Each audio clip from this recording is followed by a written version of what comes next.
Mon nom est Josée Lemieux et depuis 10 ans, je partage des outils pour faciliter la démarche de la découverte de soi afin de vivre une vie d'abondance à tous les niveaux. Aujourd'hui, je vous parle des émotions nocives qui vous empêchent d'être vous-même. À un moment donné, j'ai fait une formation avec Pierre Dubuc, dans laquelle on allait travailler à libérer les émotions qui nous empêchent d'être soi-même lors d'exercices d'intériorisation. Il a appelé ça la thérapie en régression. Pierre disait qu'il y a 3 catégories d'émotions. Les émotions conséquentes, les émotions sous-jacentes et les émotions racines. J'ai commencé à faire un travail là-dessus et plus j'approfondissais le tout et je me suis rendu compte de ceci. Donc, je me suis rendu compte qu'il y a 2 émotions conséquentes principales. Une émotion conséquente, en fait, c'est quoi? C'est une émotion qui est vraiment claire. Que quand on vit cette émotion-là ou qu'on ressent cette émotion-là, c'est clair. On sait que c'est vraiment ça. Hein, il n'y a pas de... c'est pas subtil. C'est vraiment très, très clair. Il n'y a aucun doute là-dessus. Donc, il y a 2 émotions que l'on ressent et quand on les ressent, c'est vraiment clair que l'on ressent ça. Donc, ça serait quoi? La première que j'ai identifiée était la tristesse. Alors, quand on est triste, c'est clair, on le sait. Il n'y a pas d'ambiguïté là-dessus. C'est clair, on sait qu'on est triste. Et il y en a une autre. C'est quoi selon vous? Quand on ressent cette émotion-là, on le sent, on le sait, c'est clair. L'autre émotion conséquente, c'est la colère. Alors, tristesse et colère. Alors, quand que je me sens triste, je le sais. Quand je me sens en colère, je le sais, c'est clair. Pierre disait que derrière ça, il y a des émotions qu'on appelle des émotions, lui il les appelait les émotions sous-jacentes. Émotions sous-jacentes, ça veut dire que c'est un petit peu plus subtil, mais c'est derrière, c'est autour de ça. Hein? L'émotion sous-jacente va déclencher la tristesse ou la colère. Ça va faire en sorte que ça va nous mettre en tristesse ou en colère. À travers toutes sortes d'exercices que j'ai faits et des ateliers que j'ai donnés dans le passé, il y en avait une qui revenait le plus souvent. Okay? C'est celle qui était vraiment très, très présente. Une seule très, très, très présente, et c'est la dévalorisation.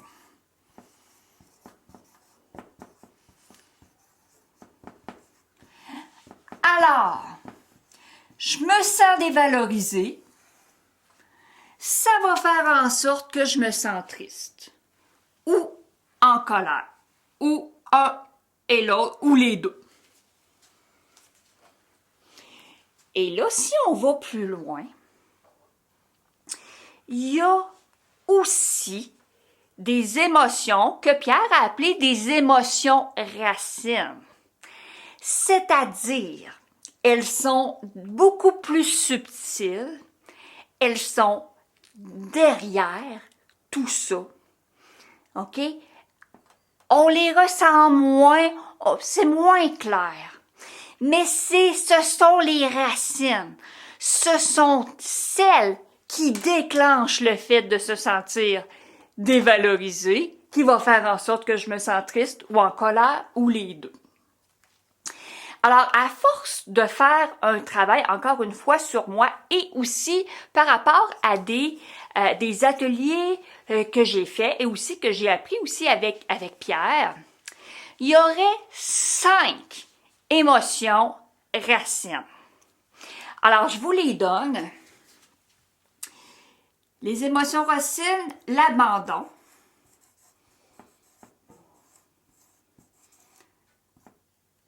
le rejet,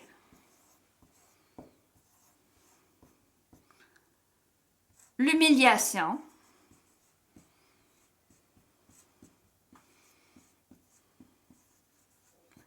il y a la trahison, donc abandon, rejet, humiliation, trahison et l'injustice.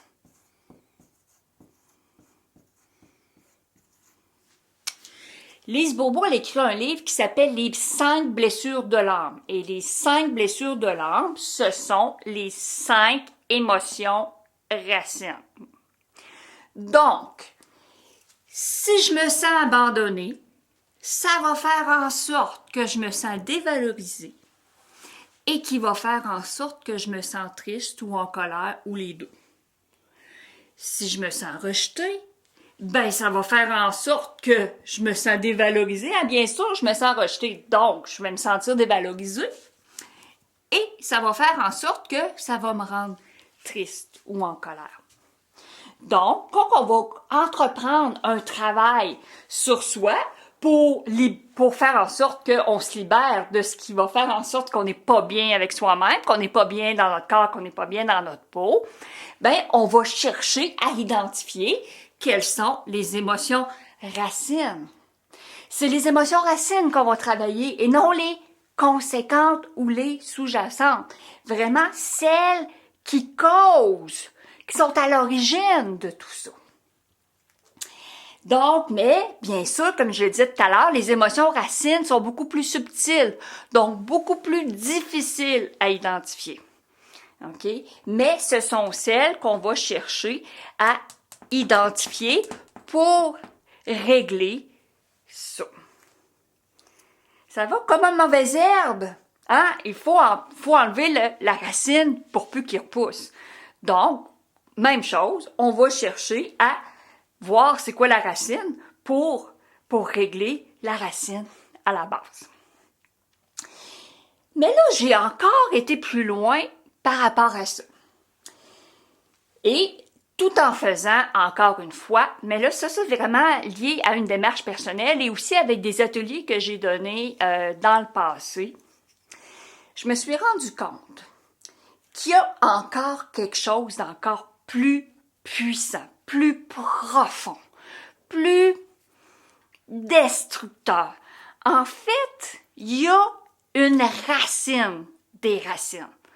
Il y a une seule émotion qui est encore plus forte, mais qui est encore plus subtile, hein, et qui est derrière tout ça. Donc, en dessous de tout ça, on a une seule émotion. Ça serait quoi d'après vous?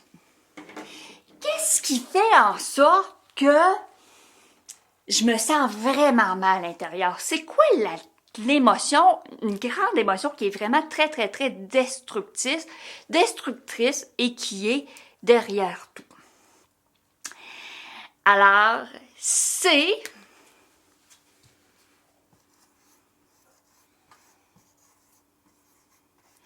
la culpabilité.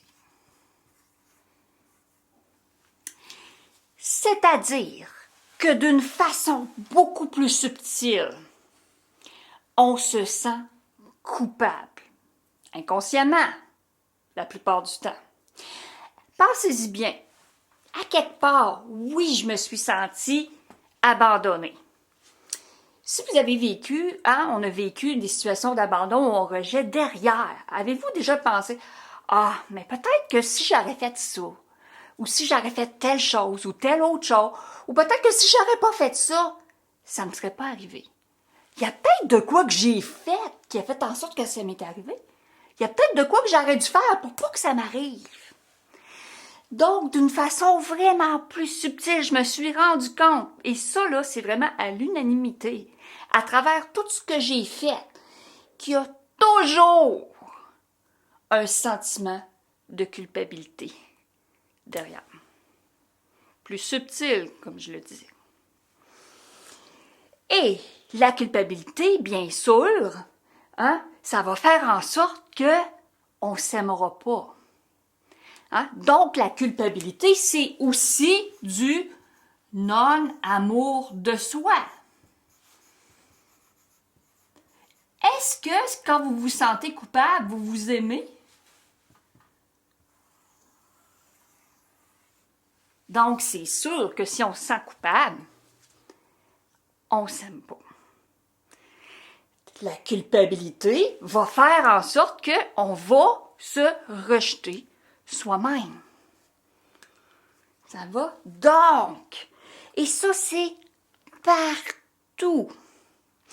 Mais bonne nouvelle, je me suis rendu compte, à force de faire un travail sur moi, je me suis rendu compte, oui, la culpabilité est derrière, mais toutes les émotions que l'on ressent par rapport aux autres, hein, parce que bien sûr, la culpabilité, c'est une émotion qu'on le ressent par rapport à soi. Les émotions racines, ce sont des émotions que l'on ressent par rapport aux autres. Ça va? Donc, c'est pour ça que la culpabilité, c'est encore plus fort, encore plus puissant, encore plus destructeur, puisque c'est un sentiment de soi-même par rapport à soi-même. Et ce que je voulais dire, c'est que je me suis rendu compte que quand on commence à régler, à guérir un petit peu de rejet, un petit peu d'abandon, un petit peu de toutes ces émotions-là, ça va faire en sorte que la culpabilité est directement proportionnelle. Ce que je veux dire par là, c'est que la culpabilité va diminuer directement proportionnellement aux émotions racines qui diminuent. Je diminue un petit peu d'abandon, automatiquement, un petit peu de culpabilité va diminuer automatiquement. Donc, on n'a pas nécessairement à travailler la culpabilité parce qu'elle va s'auto-travailler directement liée à quand on va régler certaines des émotions racines.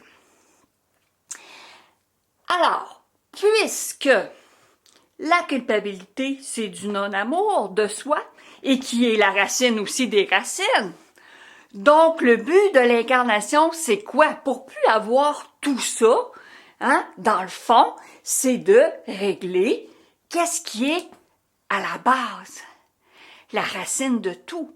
Et la racine du tout, je l'ai dit tantôt, c'est la culpabilité qui est du non-amour de soi. Donc, le but de tout ça, le but de l'incarnation, le but de toute la démarche, c'est quoi? C'est de, bien sûr, s'aimer. Parce qu'à partir du moment où je m'aime, je n'ai pas à vivre tout ça. Parce que bien sûr, c'est derrière tout. Donc, le but de l'incarnation, c'est de s'aimer, hein? Donc, de s'unir à soi, parce que l'amour de soi, c'est une union avec soi, pour s'unir aux autres, hein? Par rapport aux émotions racines. Je me suis rendu compte aussi, suite à toute cette longue démarche-là intérieure, que il y a un sentiment derrière tout ça. Il y a un sentiment vraiment très, très fort qui est derrière les émotions racines et qui est derrière la culpabilité. Ce sentiment-là va faire en sorte c'est ça qui va faire en sorte que je me sens aussi mal quand je me sens coupable et aussi mal quand je me sens abandonnée ou rejetée.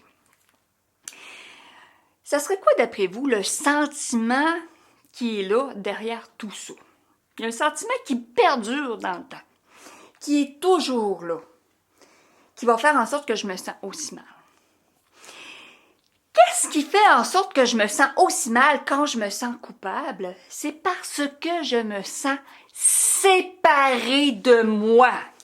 OK? Donc, c'est le sentiment de séparation.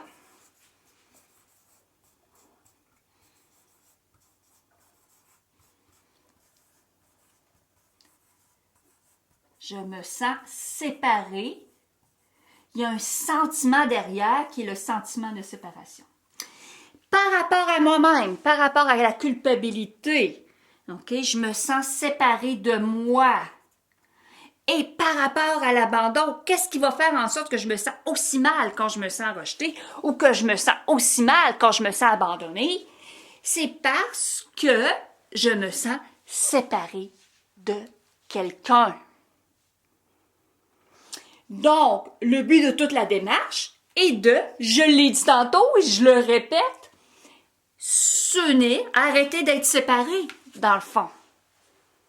C'est d'aller au contraire du sentiment. Donc, c'est d'aller à l'inverse, donc de s'unir. De s'unir, bien sûr, en premier à soi, pour s'unir aux autres. Et c'est ça que je vous propose. C'est ça que je vous propose comme démarche à travers différents outils. Alors, donc, pour les émotions, là, on a vu en général, pour les émotions conséquentes, les émotions sous-jacentes et les émotions racines. Alors, si vous êtes intéressé à en savoir plus et aller plus loin, je propose une démarche, une formation en ligne que j'ai appelée « Découvrez qui vous êtes et transformez votre vie ». Vous pouvez vous inscrire sur le site de centreéquilibredesoi.com. Alors, merci beaucoup pour votre participation et au plaisir.